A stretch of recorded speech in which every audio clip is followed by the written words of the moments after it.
Hello everybody, this is yehdawg coming to you with game number 2 between sOs versus Trap at Red Bull's Battleground, Washington 2014.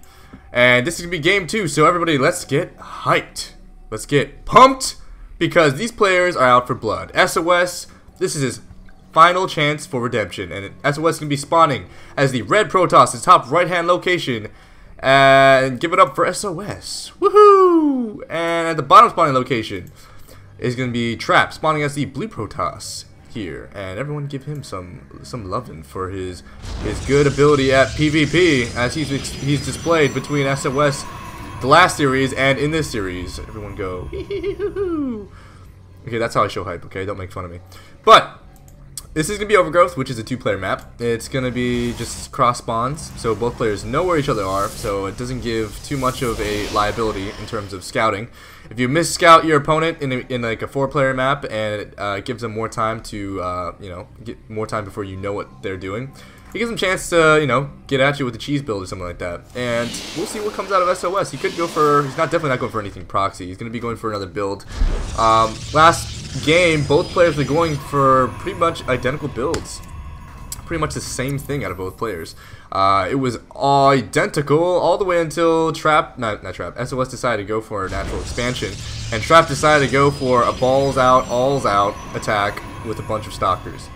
It was a really good build. I was looking over Trap's build last game one more time, and he didn't go for robotics bait. He went for a Twilight Council. I think he was gonna go for Blink, but then opted to not. Both players getting both assimilators right now, so they're gonna be. I think this is a pretty normal thing to do now at this point, because in order to keep an edge in these PvP games, from what I've seen so far in the hardest form, you need to keep a good stalker count. In order to keep that stalker count out and also tech up, you need early gas. So both these players getting both their gases very early.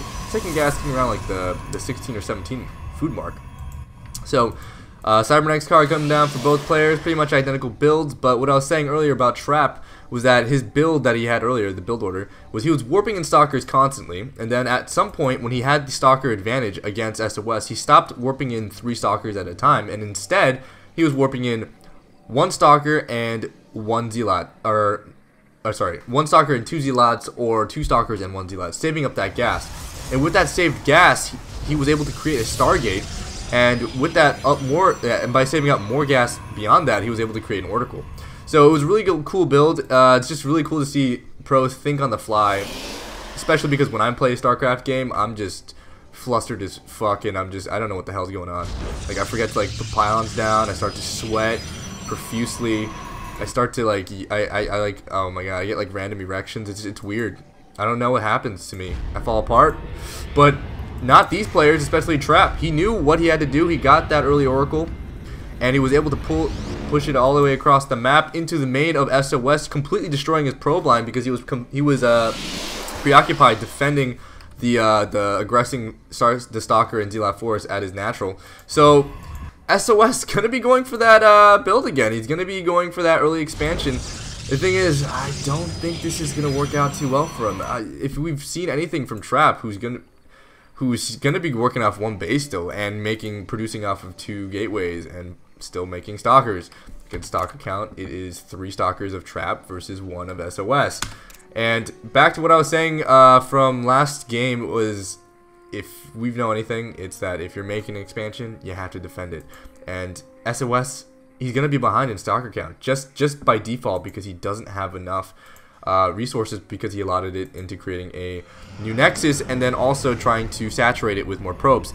Once that kicks in, yeah, sure, sOs's production is going to be, way better than Trap's, but the thing is, he has to survive that aggression from Trap like he's doing right now. So Twilight Council does come down for Trap again. 3 stalkers to 1 and a sentry. He's going to be cutting off 1 stalker with a mothership core there, and stalkers and sentries to shoot these stalkers. Trap going to be running around the base, going to be trying to scout and do some damage. Sees the Stargate out of sOs, so he's going to be knowing that an Oracle is going to be coming out. While in the meantime, more stalkers being warped in at the natural. Trap is going to be going to put aggression onto this natural expansion. Photon Overcharge does go on to the natural, but the thing is, Trap is just going to move past it and go into the main and try and do as much damage to the main as possible. And back at his base, he's going to be going for a Dark Shrine past the past the Twilight Council. So I think that's what he was trying to go for last game. He's going to be going for that one Artosis pylon that's powering all these gateways. Oh no, that's bad. I think that's game right there. Right there, that's game. There's absolutely no way sOs can produce anything right now. He's got to put down a pylon. He needs to put down a pylon. sOs, put down a pylon, please. I mean, this natural expansion finishes, but oh, GG comes out from sOs, and Trap takes game 2 with his hyper aggression build where he just keeps making stalkers, and behind it goes for a Dark Shrine. I really wish I could have seen that Dark Shrine finish, because can you just imagine being sOs? Like, you just fend this off, you're like, yes, I'm ahead, I'm doing good, and then all of a sudden these DTs come into your base and just start wrecking your probe line. Yeah, that would suck. That would suck. That's like insult to injury. But sOs going to be losing this game. He kept doing the same build. I think if you're in a professional scenario and you're going to be playing at these tournaments, you need more builds than just keep on producing one. It obviously was not working. He lost it in the first game. I'm pretty sure sOs just thought that, hey, maybe I made a couple mistakes. I went over the game in his head, said, okay, this is where I went wrong, and then thought maybe if I try it again and I do that, don't do that wrong this time, I can do it right this game. But the thing is, it's just not going to work. Trap's hyper aggression just comes too fast. sOs, he could have maybe gotten this expansion up and then focused more on getting stalkers out, but the timings were just wrong because Trap just came really early. This push came around like the 6-minute mark, so that was a really early rush in terms of a two gateway. Was it 2 gateway or 3? Yeah, this was. Oh wait, no, this was 3 warp gate rush from Trap. So Trap's going to be taking game 2 of this best of 3 series. He's going to be moving on to face the winner of the other open bracket matches of Red Bull Battlegrounds. So we'll see who's going to be coming out victorious out of that. Going to be casting those games. If you're interested in seeing those, please subscribe and stick around. And also, if you have anything you'd like to give, like some advice you'd like to give me about my casting style, some things you'd like to say, as long as they're nice. Constructive feedback is great feedback, as long as you're not saying, hey, you suck, yehdawg. I'd like to hear it. So please leave a comment, like the video if you liked it, also share. And more videos will be coming out of me, yehdawg, in the near future. So until next time, that's me, and have a great weekend. Peace!